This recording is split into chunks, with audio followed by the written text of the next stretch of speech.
Hey guys, it is another beautiful day, no jacket. Just absolutely great. I am taking the back roads in, changing lanes. Yeah, go and take the back roads in, give you a little bit more of the countryside, get away from the highway, and then straight down. Got some work to do to my wife's Jetta, changing the ignition out on that. Just about done with it.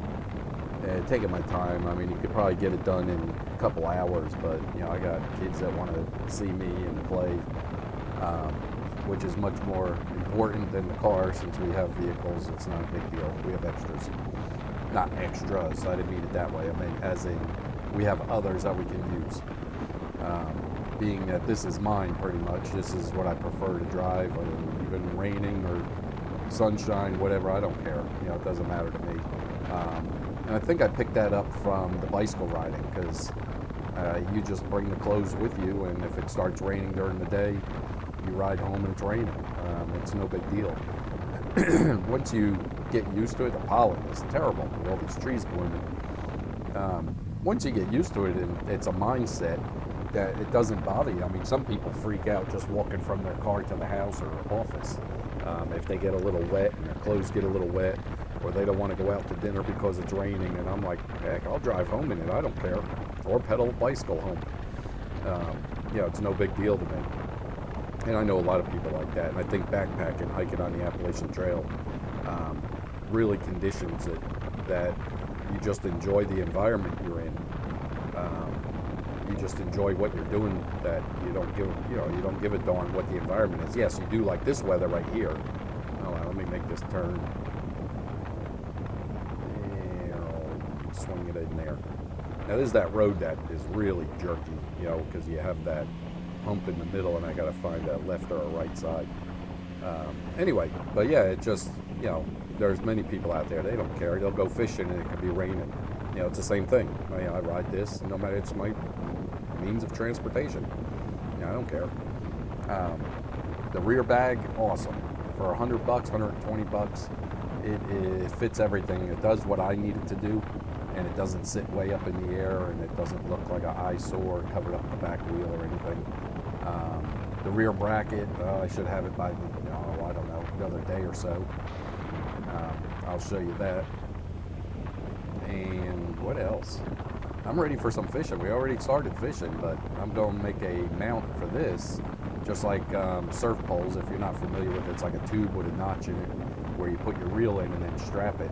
I'm going to put it on a little bit of an angle and mount it on the dual rack that I'm putting on here, to where I can have a fishing pole on the right side, put my fishing stuff inside the rear bag, and just go on with it. And then, stop somewhere and wade. There's a couple of really nice spots down by my work, so I could just do that right after work. Yeah, I let it favor over right there, way over to the right, instead of fighting it. Just let it drift. That's the way the road wanted to push it, with that hump in the middle. Not a big deal. Once you get used to this, it's such a pleasure to drive. I mean, if you're driving pretty much like a car, you just sit back, enjoy, cruise along, just make sure people don't pull out in front of you and all, just like a car. But, car, you'll get a fender bender or banged up with an airbag. This, you don't have that option. You're going to get banged up real bad, so you better keep your eyes open. But it's so relaxing to drive, and you understand and you feel the way it pushes you from left to right, because of the three wheels. First month or so, you got to get used to it. But once you do, I mean, you just go with it. Just let it flow you along. It really, really is comfortable. But it is nice, 50 miles an hour up through here, a little windy, nice shaded, semi-covered.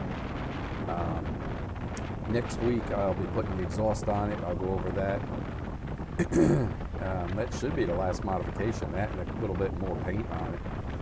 And then I'll just enjoy it all summer.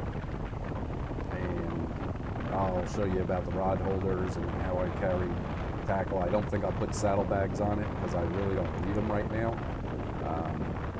I'll have the mount on there, but I think with the mount I'm going to make other brackets that will hold, more stuff that I use for around town, like fishing gear, items like that. Not like I'm not going on a long tour where I got to put a couple bags on here, stuff clothes and camping gear and everything else.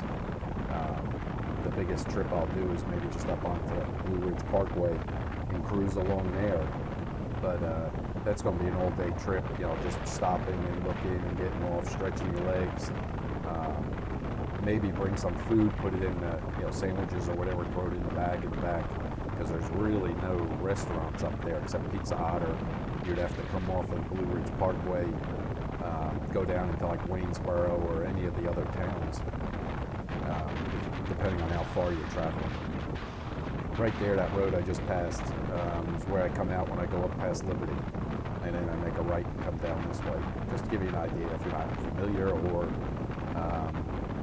if you're just saying, hey, that looks awful familiar. Yeah, that's why. I try to keep a distance from the car in front of you, because you do only have that 4 inches of clearance.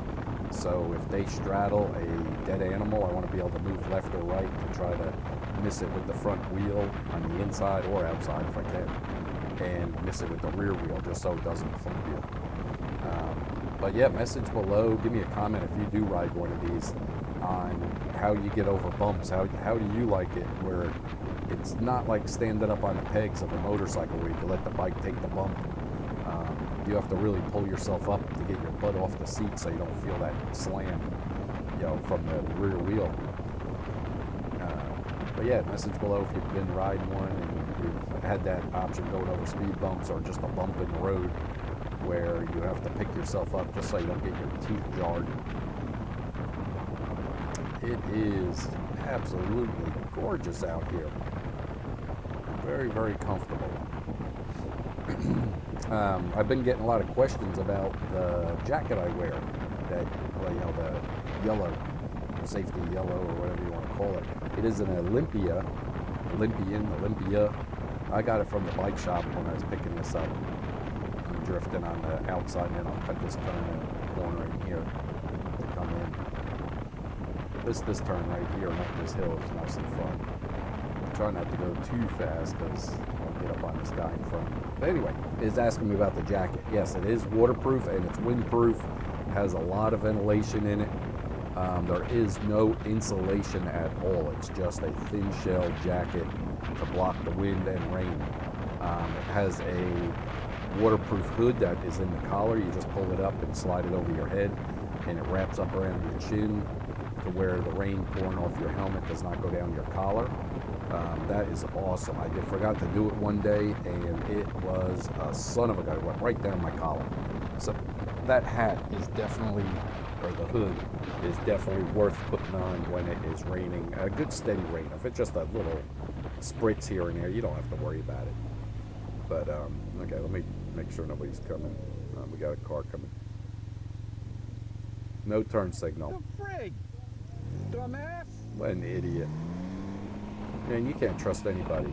Either they're going to turn, not use the turn signal, or have the turn signal on and not turn. So don't trust them. Until you see them making that turn, do not pull out in front of them and get smashed. And thank you for being inconsiderate, whoever you were, for not using the turn signal. God forbid you put your cigarette down for a second. Anyway, back on the jacket. It is awesome. I will show a close-up of that and walk through, like the pocket in the back. It has 2 side pockets which are waterproof. The way the flap is on the zipper, which keeps the water from going into the zipper. But it's just absolutely awesome jacket. It's at $75. It's Olympia jacket. So you can look them up. They have pants and all that too, about the same price. I just use Frog Togs, or I use my Bass Pro Shop coveralls, which I used for fishing a lot. Those are a little insulated, so they'll be warm for the summer. I won't use them. I'll just use my Frog Togs. The whole suit was like $20 at Walmart. And I just use the pants. The shirt, or the hooded jacket, I throw in a canoe, and I use that for fishing in case I get stuck in a rainstorm. Yeah, keep the rain off my shoulders. Anyway, that's it. Here's my turn here. Everybody enjoy yourself. I will talk to you again, and thank you very much for watching. Have a great day. Talk to you later. Bye.